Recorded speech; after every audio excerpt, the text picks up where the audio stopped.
Any ideas? Or should I say something? This question was uttered by Nico after a 10-second silence from their coach during the timeout. Apparently, there really were no ideas, because Falcons, in a tight battle, lost to Virtus.pro and were eliminated from Blast in Lisbon. No one expected much from Falcons to begin with, and yet another loss could have been lost among dozens of others. If not for the team comms recording posted by the tournament organizer on X, sparking heated debates in the community. This is the Steam Inventory Helper team. Before we begin, let me remind you about the case opening simulator available in the extension. No need to spend real money to test profitability anymore.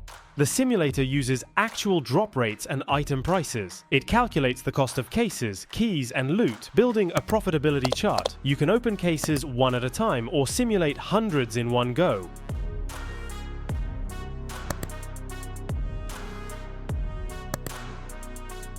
Access the simulator from any case page on the Steam Marketplace. Say something. Under this rather sarcastic title, a video was published showing Zonic freezing up during a timeout. I don't know. I just feel like last one was obviously a bit unlucky, but What? yeah. Then Have you an idea, or should I talk- call something? No, I'm just thinking. The top comment under the video from Team Liquid's coach: why would you share this? Are you scared of getting exposed? Taz, who suffers the most from these kinds of clips, couldn't stay away either. Definitely what our community needs. Paycheck Stealer came to defend another Paycheck Stealer. Haha. Event organizers love to demonize coaches. That's so shameful. Thing is, why did he call timeout when he has no idea? You have to read a match, make plan, then call timeout as a coach. Looks like BOROS wasn't the problem. Why is this being blown so far out of context? Zonic will then blame how he needs a better team by the end of the year. Can we stop with these cut-out parts of the breaks? It's obvious that you can't show the tactical side of things, and all you do is add fuel to the fire to make people hate the coaches. As you can see, the community is split. Some believe it's inappropriate to make a coach look bad by showing only part of the timeout. Others argue that if you call a timeout, you should be ready to use it, like Blade does. Guys, they have 4 outside pistols, careful. We react on their moves.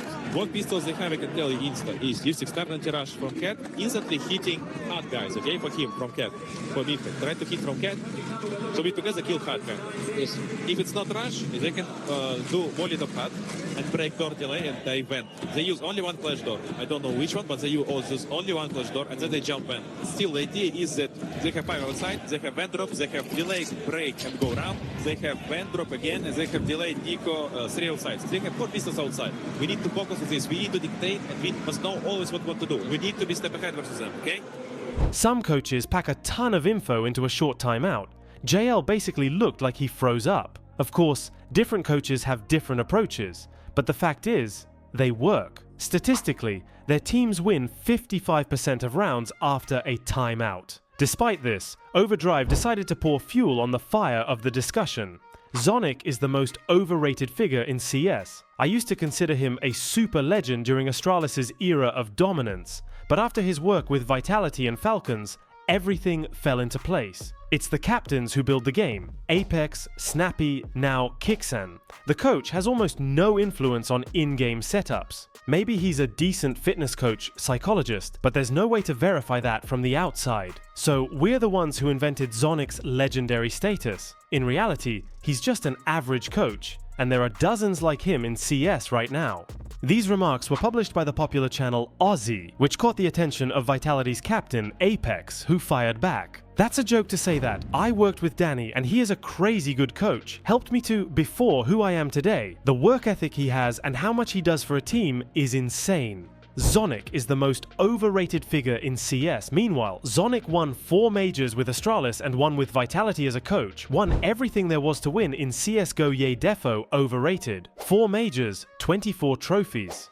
Despite Apex refuting my words about Zonic, I won't change my opinion. I've watched how Falcons play, all their lineups. I see what players they have, and a top-tier coach simply wouldn't make, or at least wouldn't keep repeating, the mistakes Zonic makes. That Zonic is a legend, or at the very least a respected figure in CS. That's a fact. That he's a good mentor and a father figure who knows how to pass on his experience. Also a fact. And yes, that he helped Apex become who he is today. That's undeniable too. But none of this changes the fact that he's overrated as a results-delivering coach. Broadcast analyst Lucas Anderson shared his perspective. So obviously, this frames Zonic in a completely non-nuanced context. Now, some people will jump on this to conclude Zonic being an incompetent coach. Coaches will sometimes just take a timeout, just to let people calm down or try to reset. And as a human, your words can disappear right before you want to say them. Difference is here, that there's only 10 to 30 seconds to share your thoughts, and you can't recover after that. Doesn't really feel like the goal with this timeout was to just let people calm down, because his players are clearly waiting on him to say something. And at the end of the clip, Nico is even saying something like, "Any idea, or should I call something?" For contrast, let me show another timeout from Blade, one where he couldn't deliver all the information in 30 seconds and had to finish his thought with the microphone already off. All because of B1T's ill-timed question that interrupted the coach and wasted those precious Seco. If you notice, they are abusing B, so we need to focus on being composed at the end. Okay, we need to focus on composed at the end. I want us to start Cloud9. Use put OP. Basic. What? Put OP on B. We don't have nades on B. Okay, but as I said, I will say, then we will discuss, okay? It's important.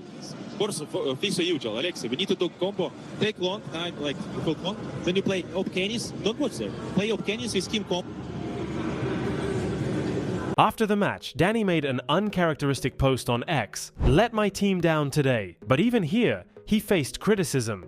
You wouldn't tweet this if that clip wasn't out. The top comment accuses Zonic of selling out his legacy. You had everything in Vitality, and your legacy was nearly untouchable. But you chose to back your Egyptian buddy for the money, and now people call you a fraud. In an attempt to clear the coach's reputation, the Falcons' CEO made a statement. "We have submitted an official complaint to Blast regarding this social post. It forcibly lacks context by not showing the entire timeout, which they can't do because there was tactical elements discussed towards the end of it, for the sake of creating a bait tweet and noise and giving a false impression of the coach and players." He might be right, but the complaint won't change anything.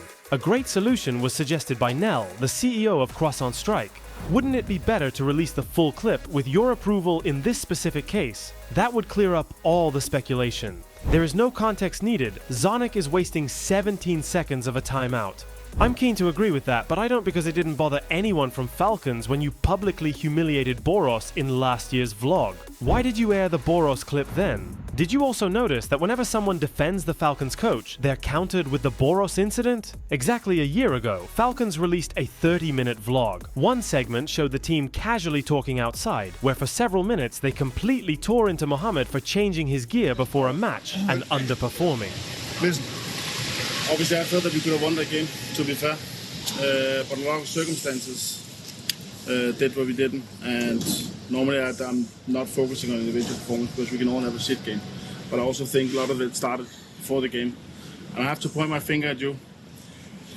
Changing mouse when you had a tournament where you played really well, it's a risky move in my opinion. I don't know if it's the same mouse or if it's a new mouse.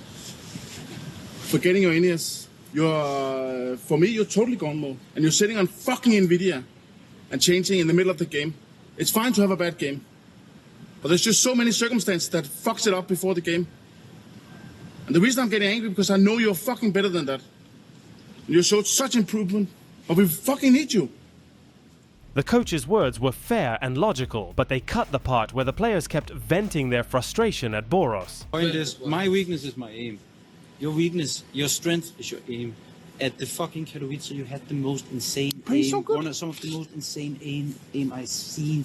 Don't change your mouse before the RMR. And with, because of it. This thing with changing mouse, it also tilts me. Like, I see you, bro. Like, I'm in off angle, secret.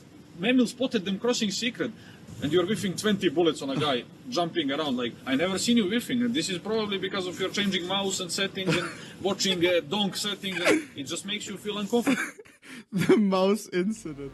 A lot of people are bashing all the players and Zonic here, but it's pretty common for teams to empty the pot every once in a while, especially if things aren't working or it feels like there is tension. It's wrong that they'd release a video containing it through. That's my main issue. Why are Falcons including this in a video, especially after he's already been benched? It's okay if coach criticizes the player, but if the whole team gangs up on you, it's toxic. And the changing settings gear is something a lot of pros do as well. It's not uncommon. It's easy to point finger, but if you fail to qualify for the major with experienced players, it can't be the fault of one individual. They publish content that puts one of their players in a bad light, yet file complaints when the same is done to them. Of course, Thorin couldn't stay silent. I guess we shouldn't really be surprised Falcons complain about what the casters say. Their owners are used to anyone who says things they don't like being put in prison for decades or worse. Apple didn't fall far from the tree. Zonic won every possible trophy in 1.6 as a player, won everything in CSGO as a coach, but has achieved nothing in CS2. Can this legendary man adapt and start lifting trophies again, or is his time over?